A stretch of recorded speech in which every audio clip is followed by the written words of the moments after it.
So please welcome Lisa Coe.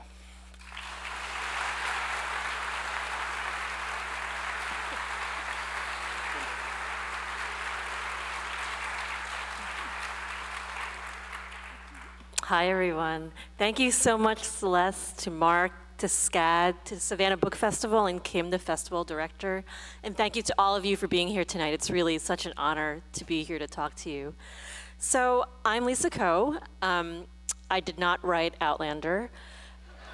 I have one book to my name, literally this one book. This is what we call in real estate lingo, well-loved. Semi-battered, perhaps. And people ask me how long it took for me to write The Leavers. And the answer on paper is 7 years, but the actual truth is more like 40, pretty much my entire life. The themes of the book, belonging and not belonging, family, home, identity, assimilation, music and language, these are things that I've been thinking about and talking about for almost as long as I can remember. So nobody else in my family is a writer. Perhaps if times and circumstances were different, they might have been. My grandparents had third-grade educations. My father was a former semi-professional soccer player who worked for the New York Telephone Company. And my mother had a business sewing clothes in my living room. So I was the first in my family to be born in North America. And believe it or not, my family did not say, your ancestors came here so you could make up stories about imaginary people. But what my family is are stellar smack talkers and storytellers and jokers and unapologetic gossips. Everyone's business was our business. And I grew up just listening to my parents tell stories about all the horrible things that happened to people we knew, or better yet, people we didn't know. Like sudden tragic illnesses, sudden tragic deaths, that was another favorite, things like that.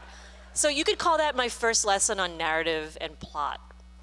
And the people in those stories, they were never seen in the stories that I read, in the books that I read, or in the TV shows or movies that I watched. And it's really those people that I try to center in my writing today. So I'm an only child. I'm also an only grandchild on my father's side. And I knew from a very young age that my family's history kind of ends with me. And that it was kind of my responsibility to remember and to preserve and to record. And it's kind of a heavy responsibility for a kid. But I also knew that the ability to tell your own story is something that is a really powerful gift.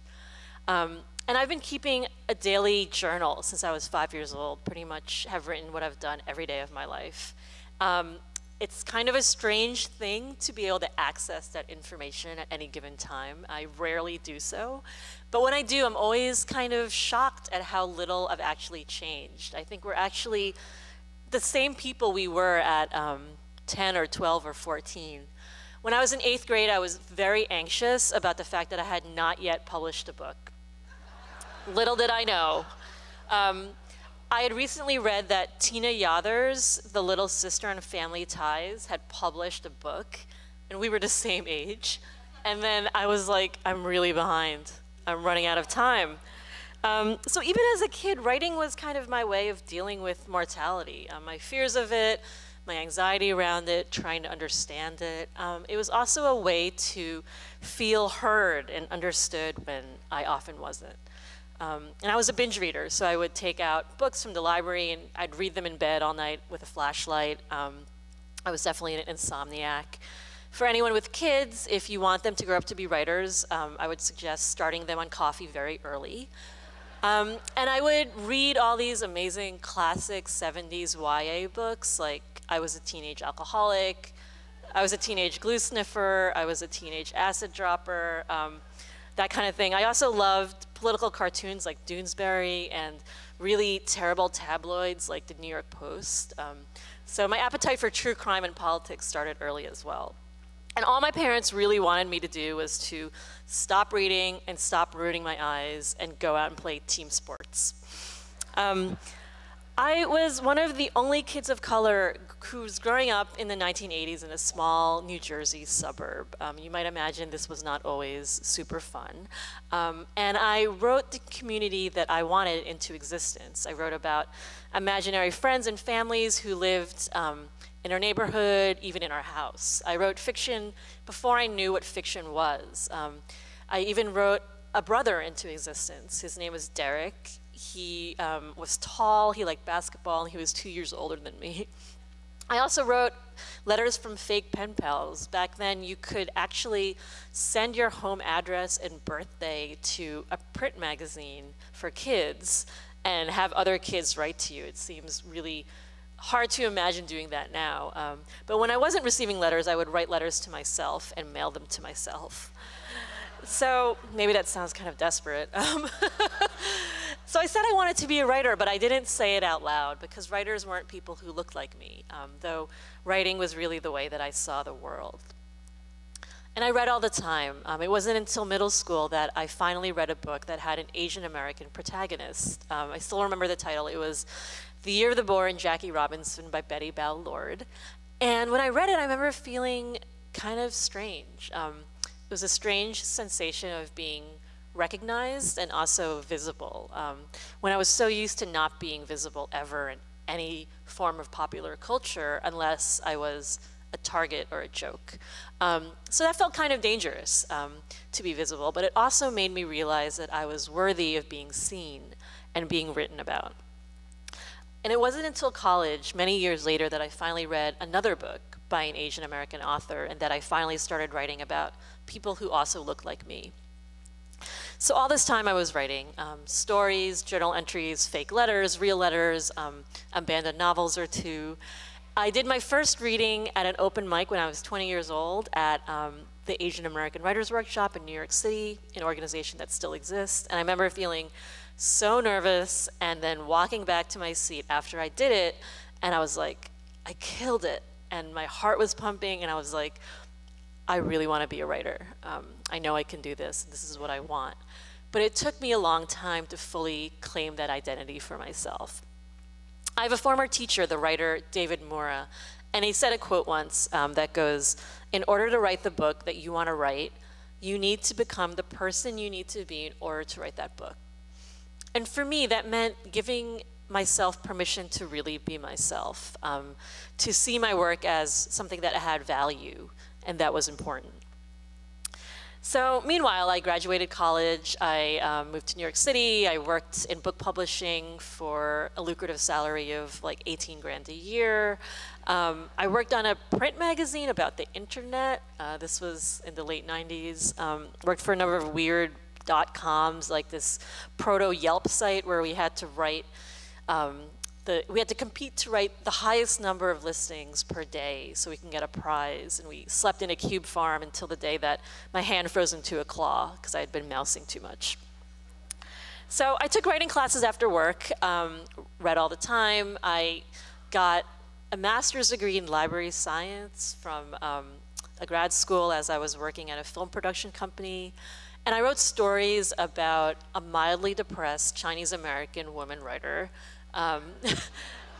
You might guess these stories had no plot and no ending. On a practical level, I realized that I needed to kind of see my jobs as a means to an end. They were something that were necessary. I needed to pay my bills, I needed health insurance, and you know, writing fiction wasn't going to pay the rent. So I deliberately chose work that wasn't super demanding or really fulfilling even, because I wanted to keep some of that energy left over for my creative work and to prioritize my writing. So about 10 years ago, back in 2009, I was reading the New York Times and I came across an article about a woman named Xiuping Zhang. She was an undocumented immigrant from Fuzhou, China, and she'd been found in an immigration prison, a detention facility in Florida. She'd been there for almost 2 years and often in solitary confinement. And even the reason why she was written about and profiled by this journalist, Nina Bernstein, was because she happened to have the same exact name as the former wife of a serial killer.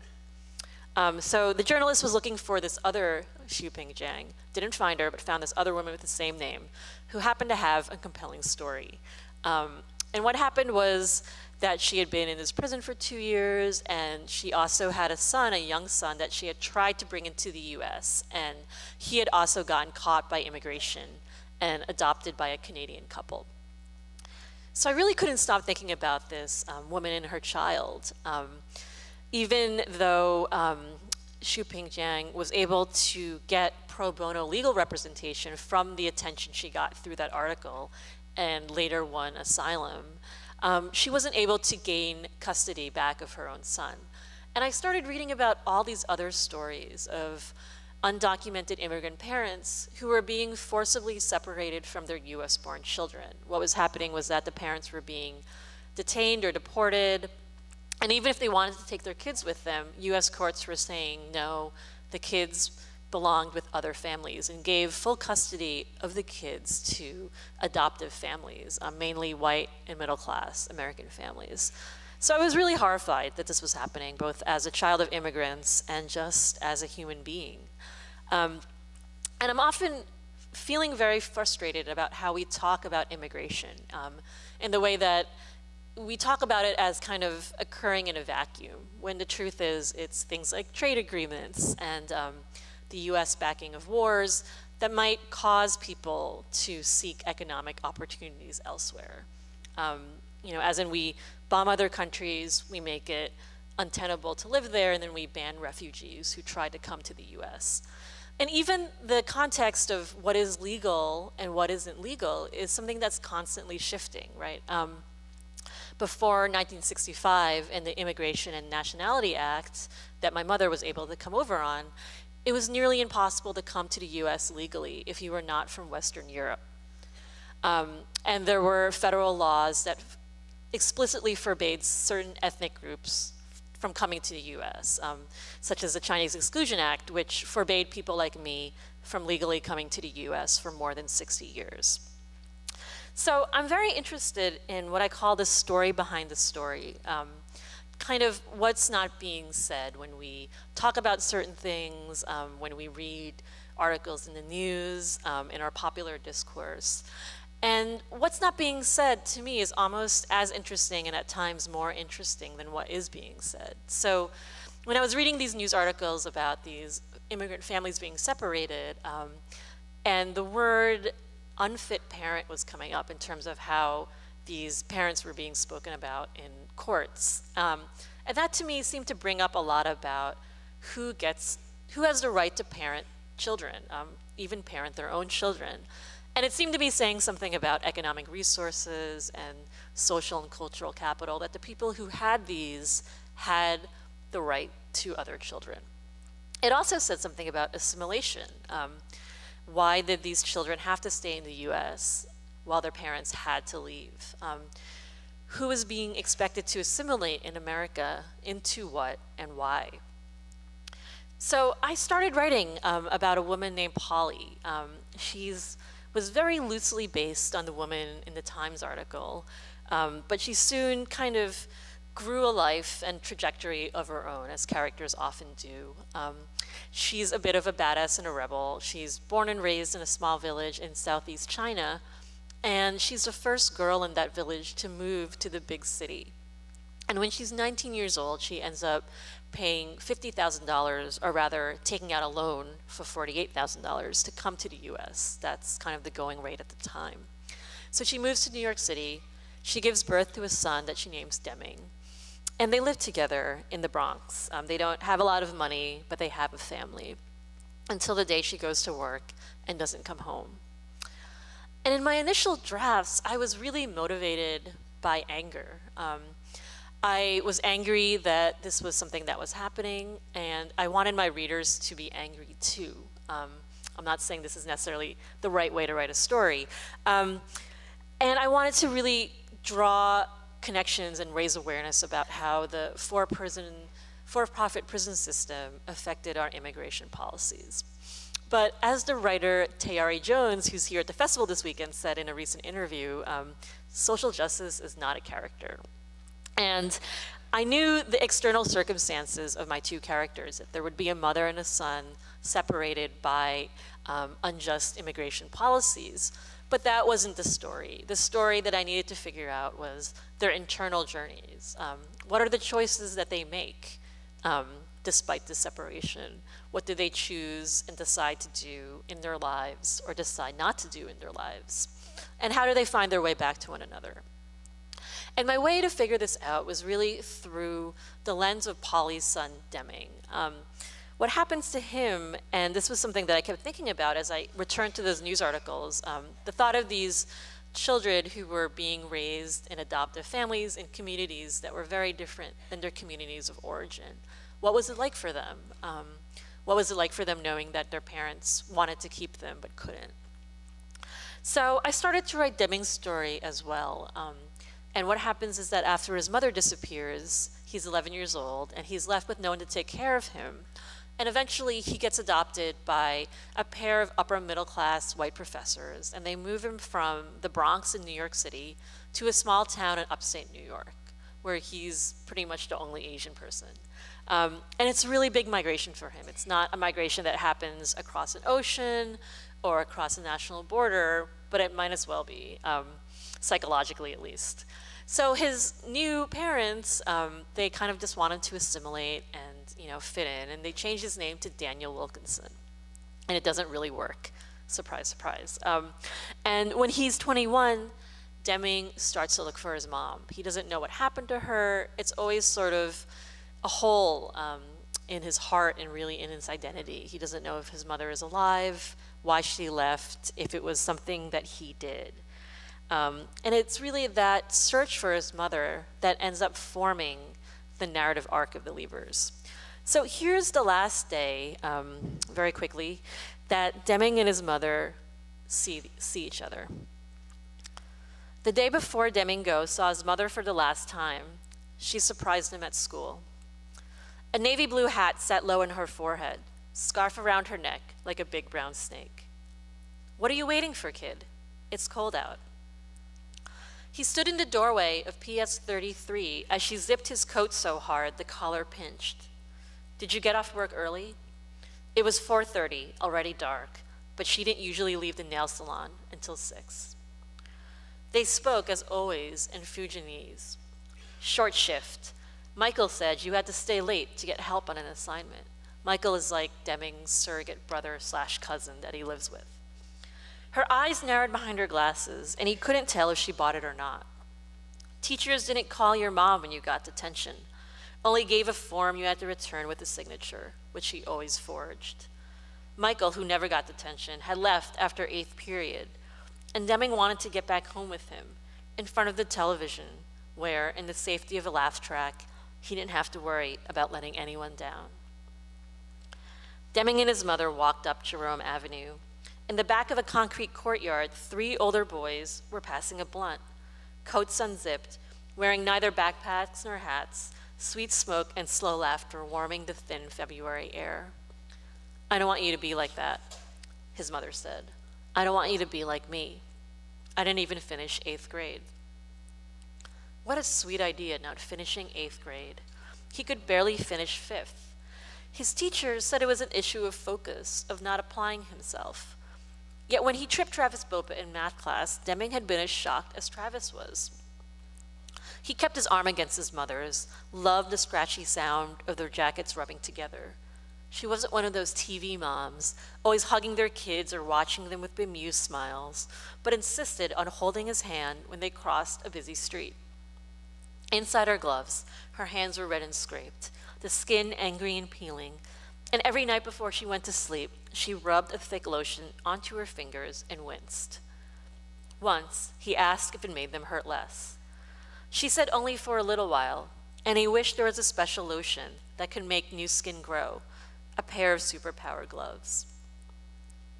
Short and blocky, his mother wore loose jeans. Never had he seen her in a dress. And her voice was so loud that when she called his name, dogs would bark, and other kids jerked around. When he saw his last report card, he thought her shouting would set off the car alarms 4 stories below. But her laughter was as loud as her shouting, And there was no better, more gratifying sound than when she slapped her knees and cackled at something silly. She laughed at things that weren't meant to be funny, like TV dramas and the swollen orchestral soundtracks that accompanied them. Or better yet, at things Deming said, like when he nailed the way their neighbor Tommy always went, "Not bad, not bad, not bad," when they passed him in the stairwell, an automatic response to a "hello, how are you" that hadn't yet been issued. When he had lived in Minjiang with his grandfather, Deming's mother had explored New York by herself. There was a restlessness to her, an inability to be still or settled. She jiggled her legs, bounced her knees, cracked her knuckles, twirled her thumbs. She hated being cooped up in the apartment on a sunny day, paced the rooms from wall to wall to wall, a cigarette dangling from her mouth. "Who wants to go for a walk?" she would say. Her boyfriend Leon would tell her to relax, sit down. Sit down? We've been sitting all day.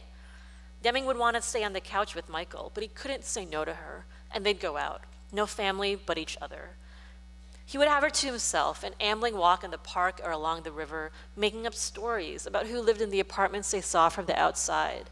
A family named Smith, 5 kids, father dead, mother addicted to bagels. He speculated the day they went to the Upper East Side. "To bagels?" she said. "What flavor bagel?" "Everything bagels," he said, which made her giggle harder, until they were both bent over on Madison Avenue, laughing so hard no sounds were coming out, and his stomach hurt, but he couldn't stop laughing, old white people giving them stink eye for stopping in the middle of the sidewalk. Deming and his mother loved everything bagels, the sheer balls of it, the New York audacity that a bagel could proclaim to be everything, even if it was only topped with sesame seeds and poppy seeds and salt. A bus lumbered past, spraying slush. The walk sign flashed on. "You know what I did today?" his mother said. "One lady, she had a callus the size of your nose on her heel. I had to scrape all that dead skin off. It took forever, and her tip was shit. You'll never do that if you're careful." Did you think that when I was growing up, a small girl your age, I thought, hey, one day I'm going to come all the way to New York so I could pick gout gow out of a stranger's toe? That was not my plan. "Always be prepared," she liked to say. "Never rely on anyone else to give you things you could get yourself." She despised laziness, softness, people who were weak. She had few friends, but was true to the ones she had. She could hold a fierce grudge, would walk an extra 3 blocks to another grocery store because 2 years ago, a cashier at the one around the corner had smirked at her lousy English. It was lousy, Deming agreed. So as I was writing, I was very conscious of the fact that I was writing far outside my experience. I'm not an immigrant myself, I'm not a parent, I'm not an adoptee, and I think that as writers, when we're writing about people whose lives are so very different from our own, we do have a great responsibility and obligation to do the work that we can to get it right. As writers, we also know that research is a really great way to procrastinate. So procrastinate I did, and it was kind of still part of the process. And I ended up doing a lot of reading, doing many interviews, even traveling to China to find Polly's hometown. And for a little while, it was motivated less about anger and more about being right. It's like I wanted to prove to the reader that I did that research and, you know, had these long sections about setting and colors of buses and uniforms and what exactly was on this street corner. And that didn't actually make for a good story either. And so I kind of had to take that out so the novel could breathe a little. And I experimented with different ways of writing it to figure out what the story was and the best way to tell it. First person, third person, past tense, present tense.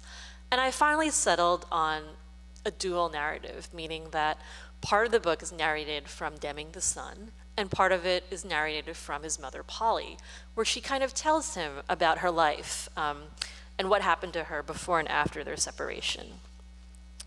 So here's Polly as she talks a little bit, literally, to Deming about her life as a small child.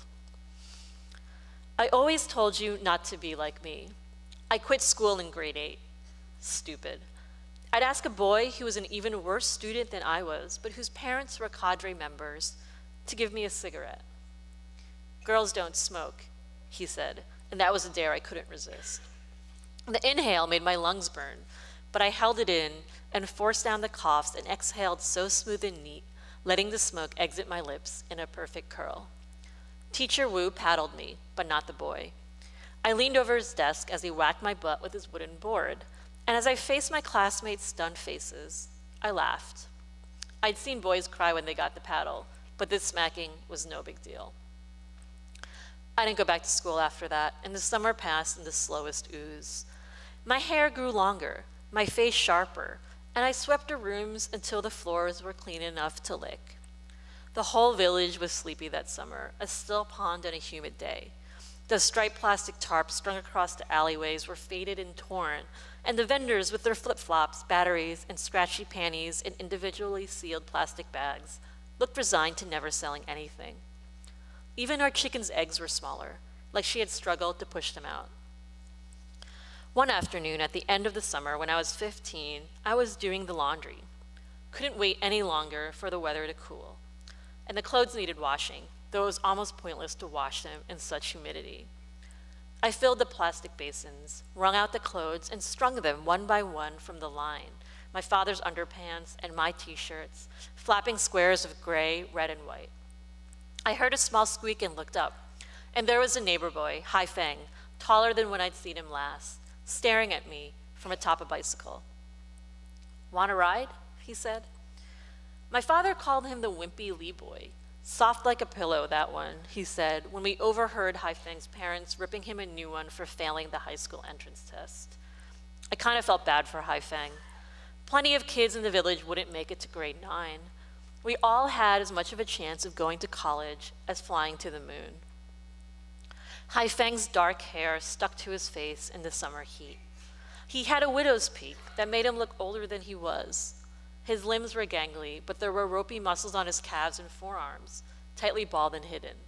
Surprise. It wasn't like I had anything better to do. So I climbed on the bike's rack, balancing sideways, battling mosquitoes from my face, the tall grass tickling my feet. Hai Feng pedaled, the sky gaping and bright, the wheels squeaking as we rolled through the fields. I sniffed him. He smelled like salt. "Let's go to the river," I said, but we were already on our way. So while real-life stories inspired this book, the book didn't end up being about the issues. They were really about the characters who happened to be affected by these issues, a mother and a son who are trying to figure out how to live on their own terms, how to build a home and a sense of family when that's been taken away. But one thing that I keep hearing as I do readings across the country is how timely it is. And that's always kind of interesting to me because, as I mentioned, I started writing this almost 10 years ago, inspired by news stories, and so it was timely then, and it was timely now. And while the forced separation of families, it's a tactic that's been done throughout US history, really throughout global history, to assert dominance and power.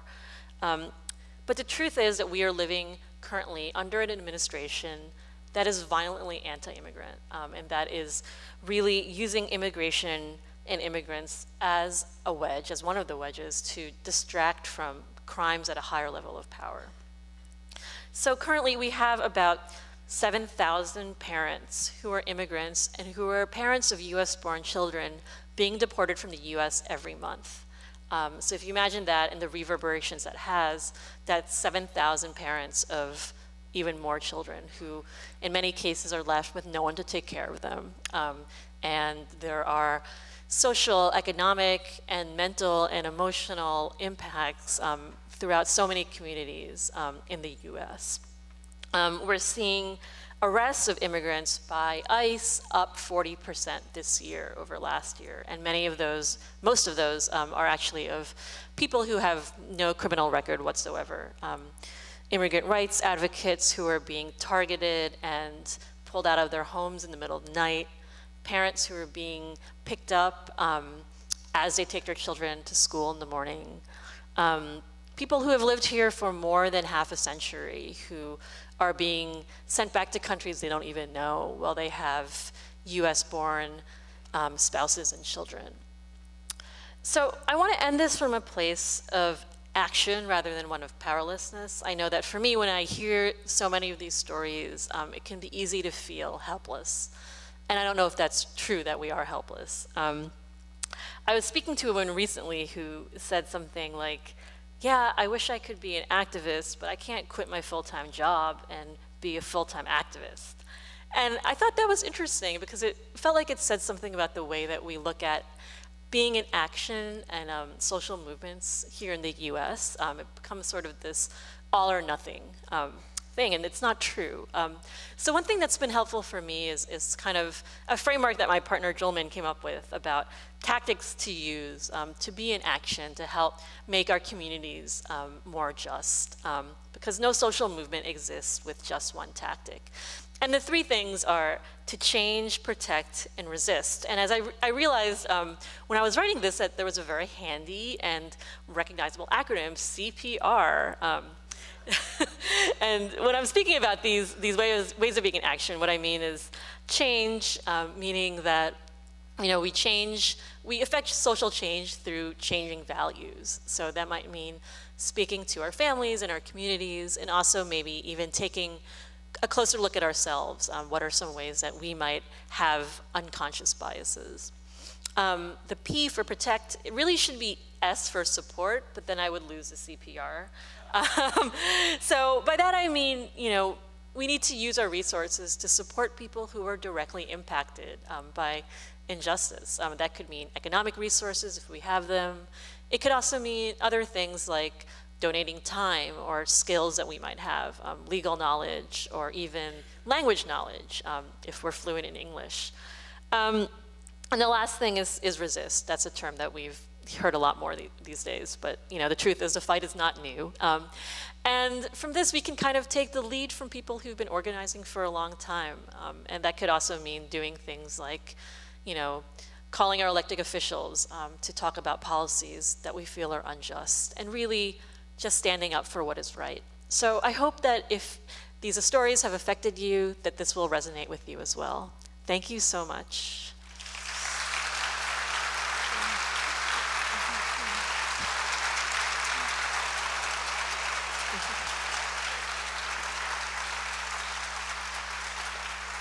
We're sharing a microphone. Have the house lights up, please.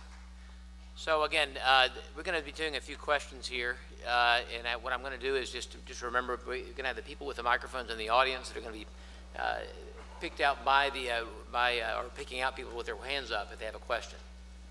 So to have any questions, I have one that we could probably start with. Okay, sounds good. One of the things that I thought in listening to you talk, you said that this book is really 40 plus years in writing in terms of living that, and instead of 10 years or so of active writing. It brings to mind one question: is some people have said that you have to live a certain amount of life to be able to write the book you were supposed to write. Right. Do you feel that way? Yeah, definitely. I mean, that was something that resonated with me with that quote that my former teacher said. If we're not kind of ready to write that book, then we can't really write it. And for some of us, it takes a lot longer than others. Okay. We got one there. Yes. Right there. I'm curious about how you depicted Deming and his musical abilities and how he saw music in colors. Yep. Do you have a musical background, or I think that it was so significant and so true. Where did you come up with it? Sure. So the question was around my character Deming's musical background. He's a musician in the book. And music is sort of like his third language in a way. He also has a condition called synesthesia, which is, for him, he sees colors when he hears certain sounds. That's not something I have, but I've known people who've had it, and I've always thought it was really cool, and I was always kind of jealous. So I was, working and trying to kind of give Deming, things to have a fuller life and a character, and it made sense for him to have music as his identity. I've kind of always wanted to be a musician on some level, but music was always really important to me too when I was younger. It was a way to form an identity of my own. So it felt like a gift that I could give my character.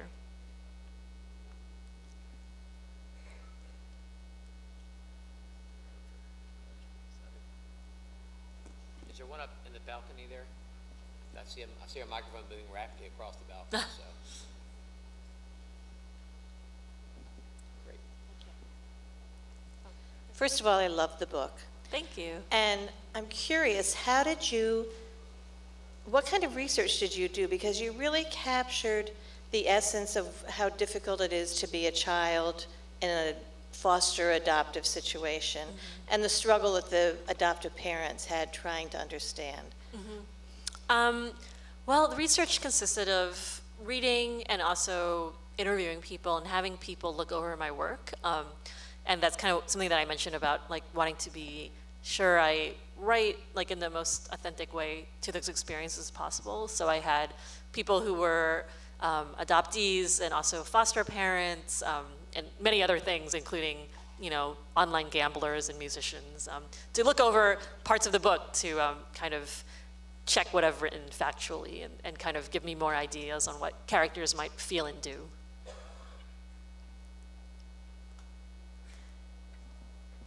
Yes, way back in the back. My question is, in this book you focused primarily on the relationship between a mother and son. Where will your writing take you next? What are you working on in the future? Will you, again, focus on a parent-child relationship or something else?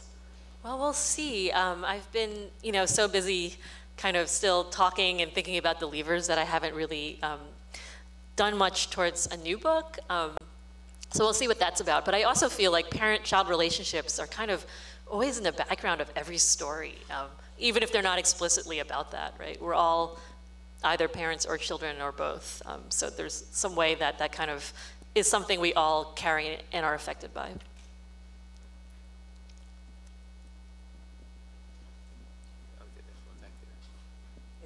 Is this for me up here, I guess? Oh, Up in the balcony? Where's the other person? I hear somebody. In the balcony? Okay, I'll balcony, stand up. okay. I wanted you to talk a little bit about the feeling of being alone and outside a group, because even if people don't look different, all of us have had that feeling. And I can't imagine a book that's captured it better. You've done an amazing job with that. So would you talk a little bit about it? Sure. Thank you so much. Yeah, I mean, I feel like that's been sort of a big theme of my life, perhaps because I often felt kind of like an outsider when I was growing up, and I'm always kind of interested in outsider stories and rooting for the underdog and that sort of thing. So even though my characters' stories are not my own, there's a way that sort of emotional background is something that I could sort of map onto their own experiences. I think right there In first, the center. in the lower level, and then we've got one up in the balcony after that. I'm sorry. About Deming's early-ish years, his like 2 to 5, 6-year-old years are spent with his grandfather in China. And so we would have been even later tonight if my sister-in-law hadn't dragged me out of the house just 40 pages before the end. So you may I won't give it away then. you may answer this question in your book because Deming is back in China. But I'm just wondering if those formative years ever do shape him more than I see in before those last 40 pages. Yeah.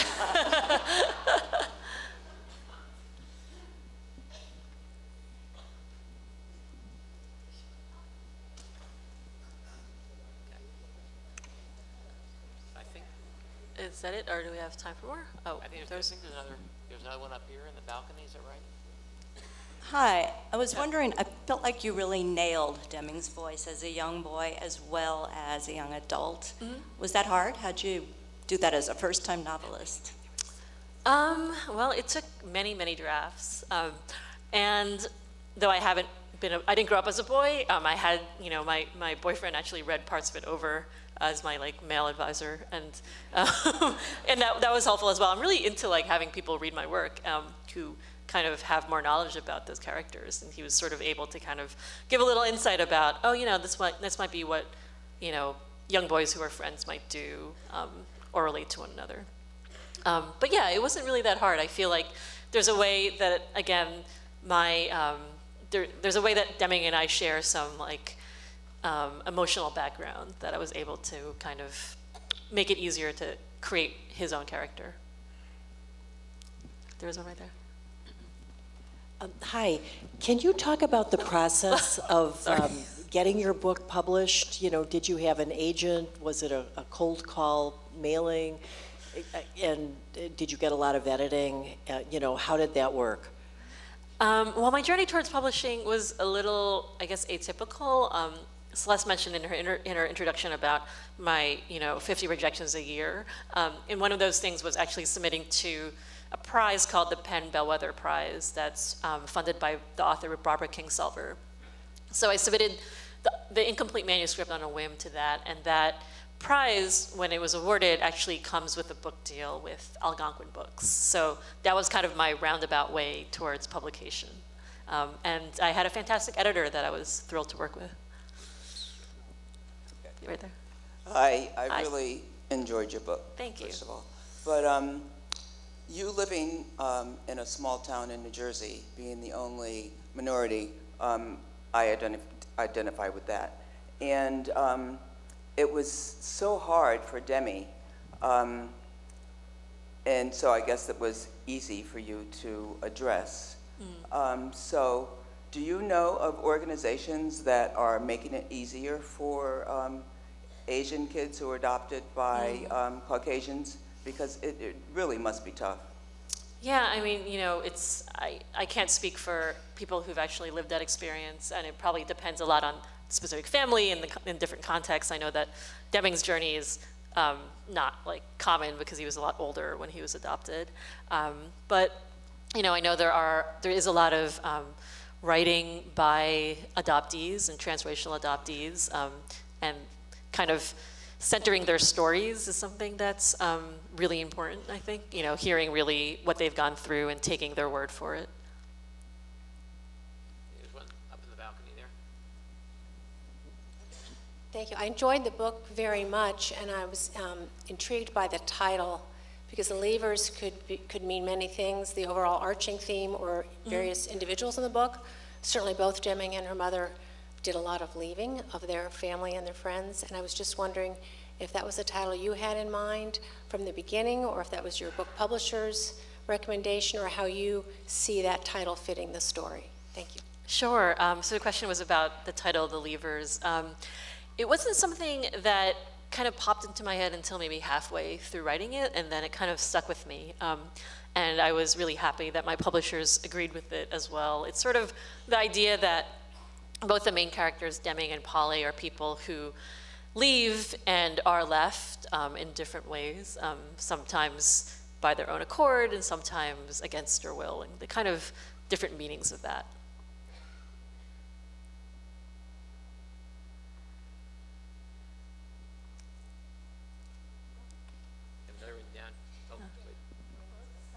Why don't we go up back there first and then come down here?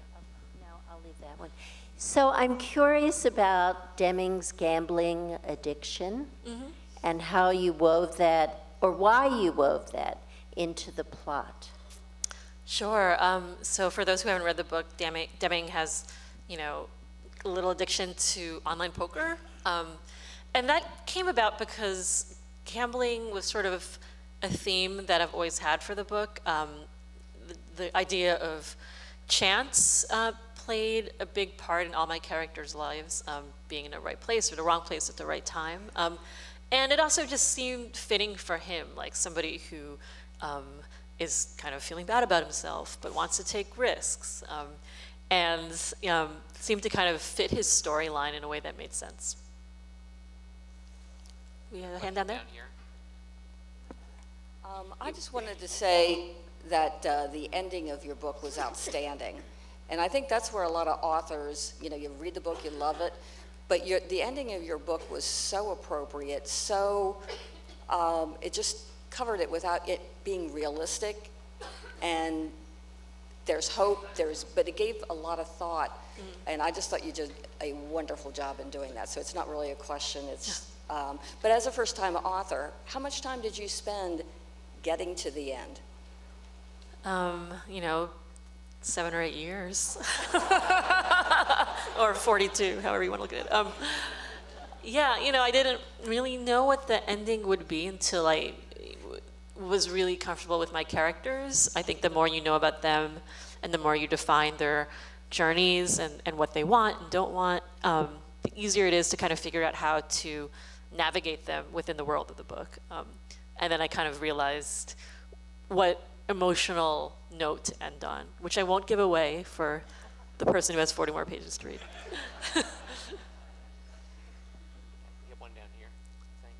Anyone? No? Okay. No? Yes? No? No? Right here. That's great.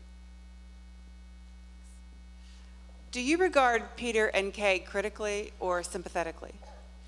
I think a little of both. I think I have kind of a healthy balance of both those things for all my characters, and readers have responded to them in different ways. Some people love Peter and Kay and hate them. Some people love Polly and hate her, you know, same with Deming. And, you know, they're all kind of people who are trying the best they can, sort of, but also making mistakes. And hopefully that just makes them human and maybe more interesting to read about.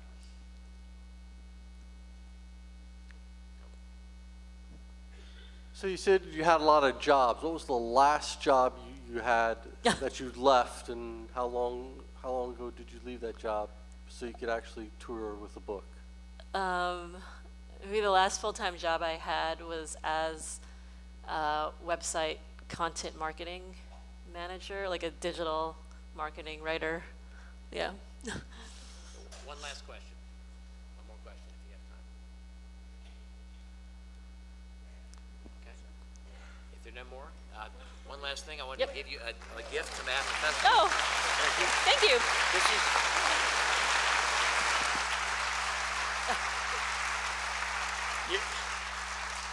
okay, fine. this is a book that we're presenting you. It's Flannery Connor's a Savannah native. Oh, and awesome. She was also a cartoonist. Okay. There's a copy of her cartoons. Great. And again, this will be signing books down here, starting on the right with the numbered cards that we have available. So you guys are welcome to line up as soon as we finish. And one more, thank you very much for coming this evening. Thanks for listening. Thank you. Thank you.